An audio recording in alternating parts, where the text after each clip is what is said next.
안녕하십니까. 실전 경매 노하우 94번째 시간 앤손입니다. 이전에 4강에 걸쳐 건물 현장 답사에 대해서 말씀드렸고 또 3강에 걸쳐 토지 답사에 대해서 말씀드렸습니다. 그럼 이제 본격적으로 현장 답사를 나가봐야 할 텐데요. 전에도 말씀드렸듯이 무엇을 알아봐야 할지 체크리스트를 준비하셔야 합니다. 그럼 어떤 것을 체크해야 하는지 강의를 통해서 자세히 설명드리죠. 오늘 저와 함께 공부하실 내용은 경매 물건 중에서 건물과 답사를 서류상으로 미리 체크를 하신 다음에 현장에 가셔서 중점적으로 알아봐야 될 내용이 뭔지 체크리스트와 함께 차근차근 알아보겠습니다. 지금 뒤에 보이는 화면은 체크리스트입니다. 제가 예전에 쓰던 그런 양식인데요. 자, 이게 주택과 토지로 나눠서 제가 설명을 드릴 텐데, 주택도 아파트 빌라처럼 집합 건물과 근린주택이나 일반 다가구 주택 이렇게 또 세분해서 내용을 좀 바꿔서 쓰면 더 좋겠죠. 제가 사용하던 것을 그냥 참고로 설명을 드릴 테니까 여러분도 읽어보시고, 만약에 여러분들이 경매를 전업으로 하신다면 이러한 양식을 본인한테 편하게 하나 만들어서 체크리스트를 만드는 게 좋지 않을까 싶습니다. 자, 이렇게 하는 이유는 계속 기록을 남겨두는 게 좋고, 또 혹시나 많은 일을 하다 보면 빠뜨리는 부분이 있죠. 자, 그렇게 빠뜨리는 부분이 없이 모두 하나하나 차근차근 모든 물건에 대한 권리 분석을 하기 위해서 이런 양식이 필요한 겁니다. 자, 위에 있는 날짜 이런 거는 아시겠죠? 사건 번호나 입찰 일자를 얘기하고요. 주소 역시 그렇습니다. 주택 같은 경우는 대지가 몇 평, 건평 몇 평, 자, 2층, 3층 이렇게 층까지 기재하면 되겠고요. 주변 환경을 간략하게 썼습니다. 주변이 양호하다, 주거 환경으로서 좋다, 아니면 불량하다. 도로는 몇 메타 도로가 닿는다. 아니면 2차선이다. 4차선이다. 아니면 1차선 도로다. 자, 소로다. 이런 식으로 기록을 하면 되겠죠. 주택에 있어서는 요즘은 도시가스가 대도시 같은 경우 거의 다 들어왔습니다만 한 4, 5년 전만 해도 도시가스가 있는 데도 있고 없는 데도 있었죠. 주택의 경우는 도시가스가 중요합니다. 아파트 단지 같은 경우는 난방이 또 중요하죠. 중앙 집중이냐 아니면 열병합이냐 개별 난방이냐 이런 것이 중요한데, 자, 그런 내용을 기록하면 되겠죠. 주차 문제도 중요하니까 기록하시면 될 테고, 그 아래쪽에는 감정가나 최저가, 자, 이런 것을 기록하고요. 자, 주택 같으면 이것을 전세를 임대를 놨을 때 총 전세금이 임대 보증금이 얼마 나올까, 이런 내용도 중요하겠습니다. 자, 좀 더 아래쪽을 볼까요?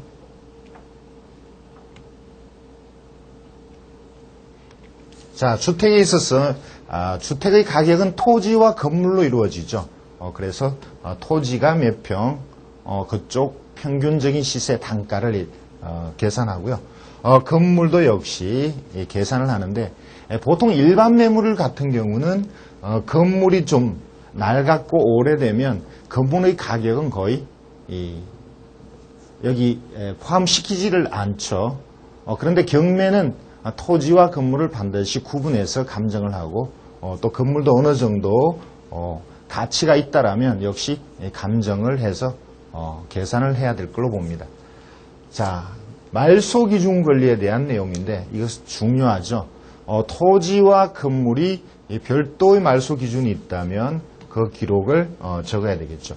특히 임차인의 대항력은 건물의 말소 기준과 관련이 되니까 건물의 말소 기준 권리를 반드시 적어야 되겠습니다. 자, 그리고 총 채권이 얼마냐, 이것은 취하의 가능성하고 관련해서 대략적인 금액을 기록을 합니다. 자, 대위 변제의 가능성이나 취하의 가능성도 역시 한번 미리 짚어보는 것이 좋겠죠. 자, 건물의 경우에 주민등록, 전입세대 열람하는 것이 아주 중요하죠. 반드시 열람을 해야 되는데, 요즘은 일반 사이트에서 미리 열람해서 그 기록을 공개하니까 특별한 내용이 아니면 안 할 때도 있겠습니다. 자, 그리고 임차인의 보증금이 과연 배당이 될 거냐 안 될 거냐, 아니면 일부 인수하는 부분이 있냐, 이것은 명도와 인수 이런 내용하고 아주 관련이 있기 때문에 정확하게 기록을 해야 되겠죠. 자, 이 임차인의 배당과 관련해서 명도도 전체적으로 배당을 받으니까 명도가 쉽겠다, 아니면 배당이 없으니까 또는 채무자가 점유하고 있으니까 명도 문제가 있겠다. 명도 문제가 있겠다면 그 비용을 어느 정도 계상해야 되겠다. 자, 이런 것을 미리 체크하면 좋겠죠. 자, 등기부상의 중요한 내용. 예를 들어서 말소되지 않는 등기부상의 기록, 이런 것이 있으면 역시 체크를 합니다. 자, 지분경매이거나 토지상의 법정지상권이나 경매에서 제외되는 물건이 있다면 역시 중요하니까 기록해야 되겠죠. 그 밖에 예상되는 문제점 이런 것도 기록하면 좋겠습니다. 자, 아래쪽에는 제가 최종적으로 이것을 입찰을 들어갈 경우에 과연 예상되는 금액이 어느 정도일까, 그 판단하기 위한 기록입니다. 자, 이 입찰 예상가를 결정하기 위해서는 당연히 경매 대상 물건의 가격이 어느 정도인지 객관적으로 판단해야 되겠고요. 낙찰받고 추가적으로 들어갈 명도비용, 수리비용, 자, 법적비용 이런 것이 미리 계산을 해야 되겠죠. 자, 그리고 경매 물건은 반드시 경쟁자가 있다고 보고, 자, 경쟁자의 입장에서는, 자, 여기서 경쟁자는 보통은 실수요자입니다. 제가 할 때는 실수요자의 경우에는 어느 정도의 들어올 건가를 미리 계산을 한번 해봅니다. 자, 그리고 현재 가격 이전에 가격 최저가는 얼마였나, 이전 최저가도 기록을 하고요. 자, 이런 것을 전체적으로 모아서 제가 판단할 때는 이 물건은 낙찰되는 예상가가 어느 정도다. 자, 이렇게 자주 연습을 함으로써 처음에 이렇게 예상하는 것은 말 그대로 예상이죠. 실제 낙찰되는 금액과 많은 괴리가 있었습니다만, 자, 이렇게 자주 함으로써 어느 정도 시간이 흐르고 경험이 쌓이면 거의 실제 낙찰가와 내가 예상하는 낙찰가 거의 근접하는, 자, 그러한 많은 여러 가지 용도로 필요한 그런 리스트가 되겠습니다. 자, 그러면 이렇게 리스트는 아까 말씀드린 대로 여러분 각자 편리에 따라서 한번 만들어서 사용을 한번 해보시죠. 자, 그러면 실제 물건이 여러분들이 자료를 보셨을 때 어떤 내용을 현장에 가서 추가로 답사를 하고 확인을 해야 되는지 하나하나 짚어보죠. 제가 건물로서 사례를 3개 정도를 여기서 지금 만들어 놨는데 대체로 내용이 조금 복잡한 겁니다. 자, 이렇게 복잡한 것은 연습이니까, 공부니까 이렇게 복잡하게 한 거고요. 실제 경매를 하는 데 있어서는 만약에 이렇게 복잡하다면 여러분 입장에서는 피해야 될 그런 물건이 되겠죠. 자, 같이 보실까요? 2006년 사건이고 동작구 사당동의 연립이 경매로 나왔습니다. 자, 전용 면적이 77평방인데 대지권은 미등기입니다. 자, 아주 중요하죠. 자, 건물만 경매 대상으로 되어 있습니다. 대지권이 왜 미등기인가? 대지권을 내가 따로 매입을 해야 되는가? 또는 대지권이 낙찰받으면 건물을 따라서 자동으로 오지 않는가? 아니면 나중에 지료나 대지권을 매입하기 위해서 비용이 얼마나 드는가? 이런 쪽을 아주 세밀하게 살펴야 될 내용입니다. 자, 2008년 4월에 1억에 감정이 됐었고, 자, 현재 2008년 5월에 8천의 경매가 진행 중인 사건입니다. 자, 주변 상황을 좀 볼까요?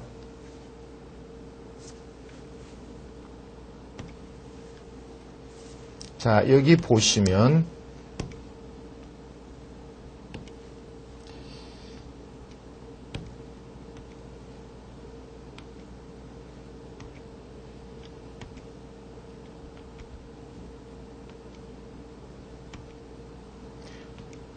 자, 여기 보시면 중요한 내용이 있습니다. 자, 경매에 나온 물건은 자, 이 주변에 있고요. 지하철이 이렇게 지나갑니다. 아주 중요한 내용이죠. 자, 이 건물의 아래쪽에 도시철도가 지나갑니다. 자, 여기서는 여기까지만 표시가 되어 있는데요. 자, 제가 좀 더 보여드리죠. 자, 그리고 건물은 많이 낡았습니다. 오래된 건물이죠. 자, 많이 낡았다라는 것은 또 한편으로 좋은 점이 될 수도 있죠. 자, 이것이 재건축, 재개발과 관련이 있느냐. 이것을 또 따져봐야 되겠죠. 자, 그러면 자료를 다시 보겠습니다.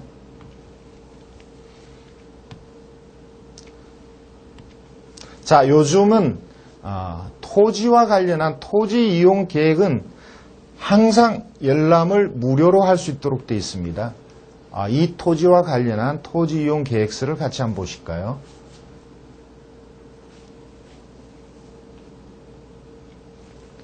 자, 여기 노란 선이 지나가죠. 자, 이 노란 선이 이 도시철도로 되어 있습니다. 자, 이쪽에 지금 연립단지가 있는 거죠. 연립단지 아래쪽으로 지하철이 지나간다.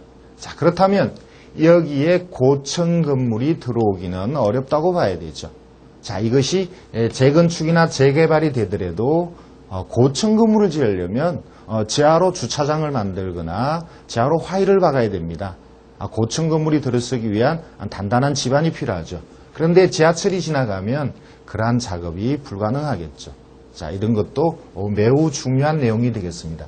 그 외에 다른 도시용, 토지용 계획과 관련된 많은 문구들이 있는데 이것은 일단 빌라 다세대니까 다른 내용은 그렇게 중요하지가 않죠. 자, 여기 보시면 대지권 미등기에 대한 기록이 나오죠. 자, 그래서 아까 말씀드린 이 대지권 미등기의 사유. 자, 그리고 이것을 매입을 해야 되는지 아니면 별도로 지료를 지불해야 되는지까지도 판단을 해야 됩니다. 자, 아래쪽에 보면 장씨가 주거한다고 나와 있는데, 자, 이것은 말소 기준 권리보다 늦습니다. 그래서 이 사람이 대항력은 없지만 어떤 권리에 의해서 점유를 하고 있는지, 만약에 이 물건을 낙찰받으시려 한다면 당연히 이 사람이 무슨 권리인지 혹은 채무자의 가족인지 이 확인을 하셔야 되겠죠. 자, 그 아래쪽에 등기부를 좀 더 볼까요? 자, 여기서도 중요한 내용이 나옵니다. 자, 현재의 소유자 이전에 88년에 낙찰받았다는 기록이 나오고요. 그 낙찰받은 이 소유자들에 대해서 자, 여기 김 씨가 가처분을 했습니다. 그리고 가처분한 김 씨가 여러 분 가압류를 했습니다. 자, 이 김 씨가 과연 누구일까? 그리고 최종적으로 경매를 신청한 사람도 가처분하고 가압류한 김 씨입니다. 토지 등기부를 보면 이 김 씨가 토지의 소유자입니다. 자, 그렇다면 이 가처분하고 가압류한 것은 토지 소유자로서의 권리를 주장한 거죠. 예를 들어서 가처분 같은 경우 지료를 청구하기 위한 것이거나 아니면 건물의 철거를 요구한 것이죠. 자, 그래서 이 가처분이 과연 낙찰 후에 지워지느냐 또는 이 가압류한 이 김성구 씨가 어떤 목적을 갖고 있느냐. 자, 이러한 것들을 살펴봐야 합니다. 자, 이 아래쪽에 보면 2007년 최근에 이러한 소유권이 특별한 법인이 이전을 받은 내용이 나옵니다. 자, 이게 여기 보시면 부동산 신탁회사가 나오고요. 또는 재개발, 재건축과 관련돼 보이는 회사들이 나옵니다. 자, 그렇다면 이러한 회사들이 소유권을 신탁받거나 이전받은 이유가 뭔가? 그래서 이것이 이 재개발과 관련되는가? 자, 이러한 내용도 역시 아주 중요하죠. 자, 지금까지 제가 말씀드린 조그만 빌라에서도 여러분들이 확인하셔야 될 내용이 이렇게 많이 있습니다. 자, 이것이 자료상으로 어느 정도 짐작이 되고 또 짐작만으로는 입찰을 할 수 없으시니까 현장을 방문해서 자, 소유권자, 건물의 소유권자, 재개발하고 관련한 내용, 또 가처분, 자, 그리고 점유자. 이렇게 많은 사람들을 만나봐야 이 부동산의 장래 가치 또는 해결될 가능성, 자, 이런 것을 전반적으로 판단할 수 있죠. 자, 그렇게 한 번 답사하고도 모든 것이 해결이 안 되면 두 번, 세 번 답사하고 또 여러분의 능력에 벗어나거나 가능성이 없다. 이것이 재테크로서의 가능성이 적다면 이것은 포기하고 또 다른 물건을 보셔야 되겠죠. 자, 그러면 다음 사건을 말씀드리겠습니다. 자, 부산시에 건물이 경매로 나왔습니다. 자, 보시다시피 걸린 주택인데 여기는 건물만 경매 대상이고 토지는 경매에서 제외됐습니다. 역시 생각할 게 많죠. 자, 이러한 것을 여러분들이 좋아하지 않는다면 물론 입찰을 안 하시면 되겠지만, 자, 이러한 데서 어떤 특별한 수익이 나올 가능성이 있다면 조심스럽게 판단하고 입찰을 고려하시면 되겠죠. 자, 9,600에 감정됐고 2008년 6월 현재 6,100만 원의 경매가 진행 중인 사건입니다. 자, 역시 주변 상황이 중요하니까 주변을 좀 볼까요? 일반적인 주거지역에 있는 그런 건물이 되겠습니다. 자, 건물은 그냥 빨간 벽돌의 보통 건물이죠. 자, 1층은 걸린으로 사용하고 있는 것으로 보입니다. 전형적인 주거지역으로 보이네요. 자, 이 아래쪽의 그림을 보면 자, 이것이 되겠습니다. 자, 여기에서 중요한 정보가 많이 나옵니다. 점유자들에 대한 기록입니다. 이따 그 본래의 자료에 임차인들하고 이렇게 나와 있는 내용을 비교를 해보면 진정한 임차인인지 이런 것들이 좀 더 정확하게 드러나죠. 물론 현장을 답사할 때도 이 내용을 판단을 하셔야 됩니다. 자, 제가 미리 말씀을 드리는데 1층은 걸린 시설로 두 사람이 점유하는 걸로 신고를 했고요. 2층에 임차인이 있는 걸로 신고가 되어 있습니다. 그리고 3층에도 임차인이 있는 걸로 신고가 됐는데 1층, 2층은 임차인에 대한 조사가 나와 있는데 3층은 폐문으로 자, 임차인에 대한 정확한 점유 사실이 기록되어 있지 않습니다. 자, 이것은 자, 제가 볼 때는 채무자도 이 주소에 거주하는 걸로 되어 있으니까 혹 채무자가 점유하는 게 아닐까. 그런데 채무자의 다른 가족이 누군가가 있으니까 이 사람을 임차인으로 신고한 게 아닐까. 자, 이렇게 이것을 3층을 직접 방문하고 확인하시든지 아니면 1층, 2층의 임차인을 만나서 3층에 점유하는 사람이 누군지 판단한다면 자, 이것은 특별한 수익이 나올 수도 있는 그런 물건이 되겠습니다. 자, 그 이유는 자료를 보고 말씀을 드리죠.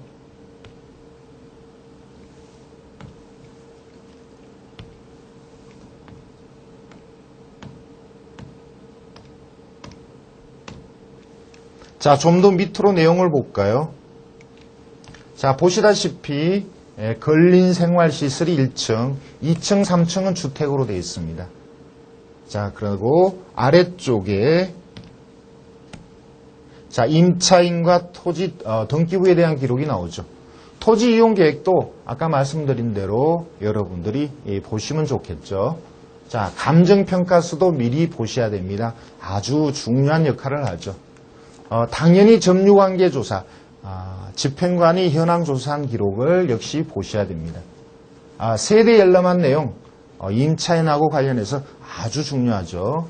자, 그리고 매각 물건 명세서, 이러한 기록 중에서 가장 중요한 게 이 매각 물건 명세서가 되겠죠. 그리고 등기부도 일일이 체크를 하셔야 합니다. 자, 여기 보면 아까 제가 미리 말씀을 드렸는데 1층에 두 사람의 임차인이 사무실로 이용하고 있다는 기록이 있는데 두 사람 다 대항력이 없습니다. 자, 2층에 보면 전입하고 제때 확정을 받은 임차인이 있는데 대항력이 있습니다. 자, 그런데 이 대항력 있는 임차인은 가압류 말소 기준 권리보다 빠르니까 1순위로 배당을 받죠. 자, 그래서 대항력이 있어도 문제가 안 됩니다. 자, 문제가 되는 사람은 3층에 거주하는 심씨입니다. 자, 전입은 2001년이니까 대학력이 있습니다. 근데 확정이 2006년이어서 배당을 받을 가능성이 적죠. 자, 그렇다면 이 물건이 낙찰되면 자, 1번을 여기에 배당을 받고 자, 가압류와 이 임차인이 같이 두 번째로 안분 배당 받습니다. 그렇다면 일부만 배당이 됩니다. 5천 중에 1,000만 원, 2천만 배당되고 나머지는 낙찰자가 인수를 해야 되죠. 자, 그런데 아까 제가 건물의 그림을 보여드리면서 3층은 이 사람이 살고 있는 걸로 신고가 되어 있지만 제대로 현황 조사가 되지 않았다라고 말씀드렸죠. 그리고 등기부를 여러분들이 보시면 자, 이 건물 등기부를 보시면 채무자가 이 건물에 거주하는 걸로 나옵니다. 자, 그렇다면 이 심씨가 진정한 임차인일까? 자, 만약에 위장의 임차인이라면 그리고 채무자와 같이 살고 있는 동거인이거나 친인척이라면 자, 이 금액을 인수를 안 할 수도 있죠. 자, 그렇다면 이것은 좀 더 수익성이 나오는 물건이 되겠습니다. 만약에 진정한 임차인이라면 이 두 사람의 보증금만 해도 1억이 되죠. 그러니까 이것은 두 사람 다 진정한 임차인일 경우 1억 이하에는 매입할 수 없는 물건이 됩니다. 자, 그래서 이 심씨의 진정한 임차인 여부가 이 물건에 있어서는 아주 중요한 역할을 하죠. 자, 그 아래쪽에 건물 등기부와 토지 등기부를 보시면 자, 건물은 94년도에 백 씨가 소유권 보존을 했고 자, 토지는 70년도에 또 다른 백 씨가 소유권을 이전했습니다. 자, 그렇다면 토지와 건물의 소유자가 같은 사람이 아니죠. 그런데 제가 볼 때는 부자간이 아닐까, 친인척이나 형제가 아닐까 이렇게 보여집니다. 자, 타인의 토지에 건물이 등기가 됐을 경우에 이것은 토지 임차권이 설정된 것과 같다라고 말씀드렸죠. 자, 이건 민법상의 권리입니다. 그래서 건물만 낙찰을 받아도 자, 건물이 철거의 의무 없이 계속 이 토지에 계속 있어도 되죠. 단 지료를 지불해야 되겠죠. 자, 이 사건을 정리하면 진정한 임차인인가 여부. 자, 이것을 낙찰받고 지료를 지불하면서 이 건물을 임대했을 때 수익이 나오는가. 자, 이것이 중요하죠. 자, 이러한 내용을 미리 알고 이제 현장을 답사를 하신다면 여러분들이 궁금한 것을 하나하나씩 체크하면서 조사하시면 되는 겁니다. 자, 그러면 다음 사건을 또 말씀드릴까요?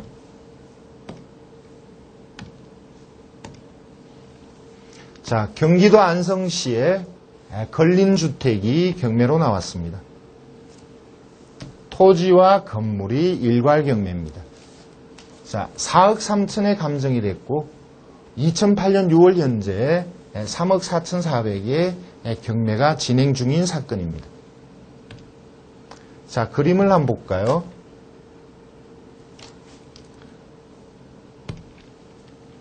자, 안성 시내입니다. 주공 아파트가 있고요. 자, 여기는 대학교입니다. 자, 그리고 대로변의 이 코너에 있죠. 자, 위치는 나빠 보이지는 않습니다. 그리고 안성이라는 곳이 평택과 가까워서 장래에도 가치가 가격이 오를 가능성이 있다고 봅니다. 자, 그렇다면 이 위치는 그렇게 나쁘지 않은 그런 쪽이 되겠습니다. 자, 실제 건물도 한번 볼까요? 자, 건물도 외형상으로는 그렇게 나쁘지 않습니다. 자, 코너에 두 개의 도로를 접하고 있죠. 자, 그리고 전부 걸린으로 사용하고 있는 것 같습니다. 자, 이 위쪽에 3층인가 4층까지 있을 것 같은데 아무래도 위쪽은 주택, 아래쪽은 걸린. 그러니까 걸린 주택으로 사용하고 있는 걸로 보입니다. 자, 내용을 좀 더 볼까요? 자, 2종 주거지역이고요. 학교 환경위생이라는 것은 주변에 대학교가 있으니까 자, 이러한 내용이 나오는 것 같습니다. 자, 건물이 3층 건물이 경매 대상이고 제시외 건물 역시 1층, 2층, 3층으로 본 건물에 부합해서 건물이 있는데 이건 역시 이 경매 대상에 포함됐습니다. 자, 이 사건에 있어서 가장 중요한 것은 유치권이죠. 자, 아래쪽에 보면 유치권을 신고했습니다. 자, 그리고 등기부를 볼까요? 등기부상으로는 특별한 내용이 없습니다. 자, 그리고 임차인에 대한 내용도 특별하게 대항력 있는 사람은 없는 걸로 나타납니다. 자, 그렇다면 이 사건에 있어서 제일 문제는 유치권. 자, 유치권은 여러분이 배우셨는데 실제 공사한 게 있는가? 그리고 유치권자가 점유하고 있는가? 이것을 꼭 살피셔야 되겠죠. 또 하나, 자, 이 부동산을 만약 내가 소유를 한다면 장래 가치가 어떨까? 수익이 나올까? 자, 그리고 배당을 받지 못하는 이 임차인들을 어떻게 내보낼 건가? 그리고 재계약할 의사가 있는가? 자, 또 하나, 전반적으로 경매를 신청한 금액이 비교적 소액입니다. 자, 이 건물에 3,300의 채권으로 경매를 신청했죠. 자, 그래서 취하의 가능성이 있는지도 판단을 해야 될 거고요. 전체적으로는 채권이 채무가 4억 정도 되니까 제가 볼 때는 취하의 가능성이 아주 크지는 않다고 봅니다. 자, 이렇게 하나하나의 건물에 따라서 미리 충분히 검토하시고, 자, 꼭 확인해야 될 중요한 내용, 미심쩍은 내용, 이것은 체크를 해서 현장에서 반드시 확인을 하셔야 되겠죠. 자료를 보실까요? 충남 보령시에 임야가 경매로 나왔습니다. 임야가 아니고 잡종지입니다. 1598평방미터인데 토지만 경매고 건물은 경매에서 제외됐습니다. 보시다시피 큰 건물을 짓다가 중단한 상태입니다. 자, 이것이 2억 8,700에 감정이 되었고 현재 2008년 6월 현재 1억 4천에 경매가 진행 중인 사건입니다. 자, 아래쪽에 실제 그림을 좀 같이 보시죠. 자, 이렇게 큰 건물을 짓다가 중단한 상태입니다. 자, 여기가 대천 시내로 보이는데요. 자, 시내에 빌라를 짓고 있다가 경매가 나온 사건이죠. 자, 이 지역에 과연 빌라가 지어졌을 때 분양이 잘 될 건가? 아니면 대지 가격이 어느 정도인가? 이런 판단을 좀 해야 될 것 같고요. 이 뒤에 공원과 저촉되는지, 초록색이 공원입니다. 공원에 저촉되는지, 자, 이런 내용을 좀 파악을 해야 되겠죠. 자, 내용을 좀 더 볼까요? 자, 여기 보면 두 개의 필지인데 그 중에 큰 필지가 도시공원에 저촉된다는 기록이 나옵니다.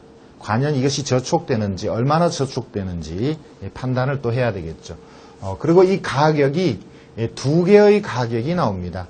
자, 토지의 단가가 하나는 법정지상권이 성립할 경우에, 그러니까 제한이 있을 경우에 12만 6천 원, 제한이 없을 경우에 18만 원.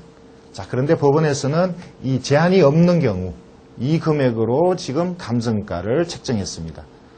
법정지상권이 성립하지 않을 가능성이 크다는 거죠. 자, 5층 공동주택이 짓담한 것이 제외되었습니다. 자, 여기서 중요한 것이 과연 공원에 어느 정도 저촉되는지를 같이 한번 봐야 되겠습니다. 자, 여기 보시면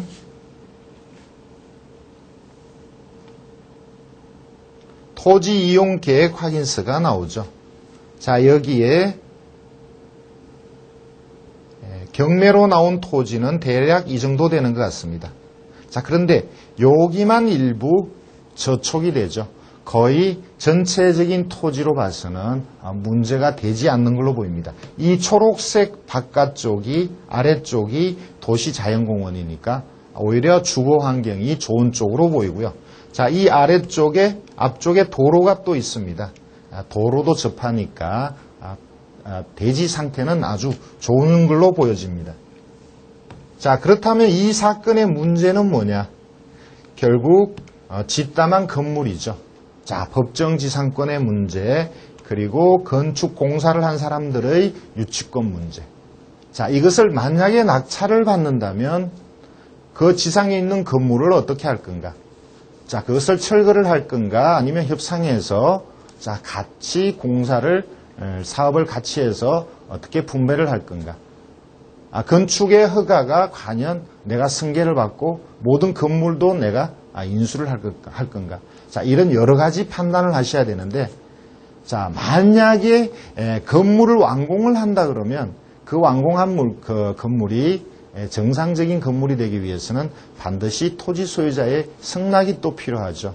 그래서 제가 볼 때는 자, 법정지상권이 성립하든 안 하든 이 토지를 가지고 저는 적당한 수익이 나올 거라고 보는데 얼마나 과연 시간이 걸릴 건가?